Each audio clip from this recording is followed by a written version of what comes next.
नमस्कार। हम आज जानते हैं हमारे सांस्कृतिक धरोहर के बारे में। हम एक मस्जिद है काशी में, उसको कहते हैं ज्ञानवापी मस्जिद। वो महाराजा ज्ञान सिंह राणा के नाम से है। अकेली मस्जिद है, पूरे हिंदुस्तान में अकेली मस्जिद है जो हिंदू राजा के नाम पर थी, नाम पर अभी भी है, वो ज्ञानवापी ही कहते हैं उसको। और उसका इतिहास कहते हैं कि औरंगजेब ने जब वहाँ आए थे तो औरंगजेब ने उस मस्जिद को उस मंदिर को तोड़ा, शिव मंदिर को, और वहाँ वो मस्जिद बनाई। और उसमें एक कहावत और लिख दी कि 40 मन जनेऊ, इतने जनेऊ ब्राह्मण काटे बिना औरंगजेब खाना नहीं खाते थे। एक जनेऊ का वजन होता है 2 से 3 ग्राम। 40 मन जनेऊ आप समझ लो, एक दिन में पूरी कौम समाप्त हो जाती थी। तो ये झूठी कहावतें, झूठे टोटके और सब किस लिए गढ़े जाते हैं और इसका किसको फ़ायदा होता है, इसको समझने की ज़रूरत है। अब उस मस्जिद के बारे में देखते हैं कि बोला है औरंगजेब ने तोड़ा है।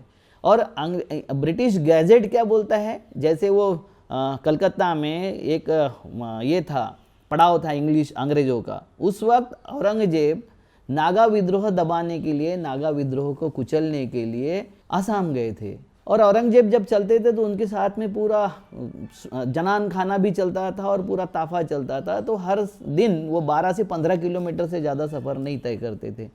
जब वहाँ उन्होंने नागा विद्रोह को कुचल के वापस आ रहे थे तो वहाँ उनके साथ में 12 राणा थे। राणा मतलब राजपूत राजा थे।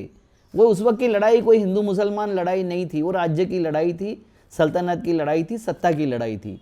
तो वो जब वापस आ रहे थे तो राणाओं ने बोला कि यहाँ हमारा एकलिंग जी का सबसे बड़ा मंदिर है, हम उसकी पूजा अर्चना करना चाहते। तो औरंगजेब बोला कोई बात नहीं, यहाँ 2 दिन पड़ाव रहेगा। गंगा के दूसरे बाजू में औरंगजेब का पड़ाव डाला गया और ये राजाओं की रानियाँ अपने दासियों के साथ में शिवाभिषेक करने के लिए वहाँ पहुँच गई। शाम को पता चला अभिषेक के आते वक्त कि कच्छक की महारानी और उसकी दोनों दासियाँ गायब है, वो कहीं दिख नहीं रही थी कहीं।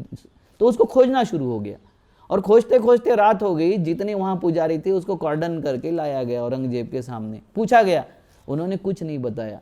किसी हेर ने, औरंगजेब के हेर ने बताया कि इस मंदिर के नीचे तहखाना है। जब तहखाने को खोला गया सुबह तो वहाँ रानी की लाश और दोनों दासियों की लाश विवस्त्र अवस्था में पड़ी हुई थी। उनके साथ में जोर ज़बरदस्ती करके उनको मार डाला गया था, मगर उनको सबको कॉर्डन करके बंदिस्त बना गया था, इसलिए वो प्रेतों को, उनके डेड बॉडियों को कहीं दफना नहीं सके या उसको बाहर नहीं हटा सके, इसलिए वो डेड बॉडियाँ मिल गई वहाँ। अब उनका राणाओं का क्रोध अनावर हो गया कि मंदिर के नीचे ये क्या चल रहा है, मंदिर के नाम से ये क्या चल रहा है। तो राणाओं ने बोला कि ये मंदिर अब अपवित्र हो गया है, इसलिए मंदिर को हम तोड़ना चाहते हैं। औरंगजेब क्यों ना मनाही करेगा। औरंगजेब ने बोला जैसा आपको लगता है उचित कीजिए। उन्होंने वो तोड़ दिया और वहाँ मस्जिद तामील हो गई। राजा ज्ञान सिंह राणा ने वो मस्जिद, कच्छ के राणा ने वो मस्जिद तामील की।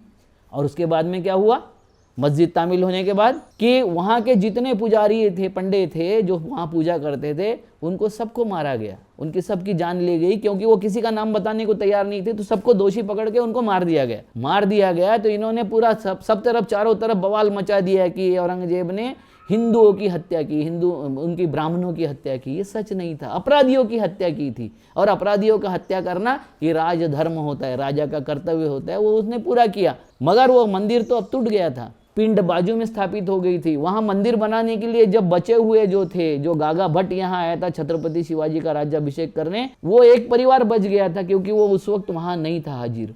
तो वो परिवार ने फिर मंदिर बनाने के लिए जब राणाओं से, वहाँ के राजाओं से, जनता से चंदा मांगना शुरू किया तो कोई चंदा देने को तैयार नहीं था। बोल रहे थे तुम अत्याचारी, अन्यायी हो, वहाँ मंदिर कुछ नहीं बनाएंगे। तो उन्होंने फिर शिवराज्याभिषेक से जो पैसा मिला उसके माध्यम से वहाँ मंदिर बनाया। ये सच्चाई इतिहास क्यों नहीं बताते। और ये अंग्रेजों ने लिखा है, ब्रिटिश गैजेटियर में इतिहास है लिखा हुआ। ब्रिटिशों ने जो अपने साथ में लिख के ले गए और लिखा हुआ है उसमें वो सारा इतिहास है, मगर हम नहीं पढ़ाएंगे। अंग्रेजों ने भी इस देश को बांटने का इतिहास बनाया। जैसा यहाँ की इस संस्कृति ने वो इतिहास बनाया, वैसा अंग्रेजों ने भी किया।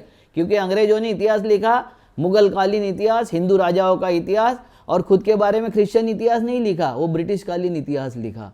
ये इतिहास को जो बांटने की परंपरा उन्होंने शुरू की, वो परंपरा अभी तक शुरू है, और जिसके माध्यम से यहाँ विभाजन इस कगार पर आ गया कि एक दूसरे के दुश्मन के तौर पर सारी कम्युनिटियाँ खड़ी हो गई है। ये देश का बहुत बड़ा दुर्भाग्य है। हमको देश का सच्चा इतिहास समझने की आज ज़रूरत है। नमस्कार।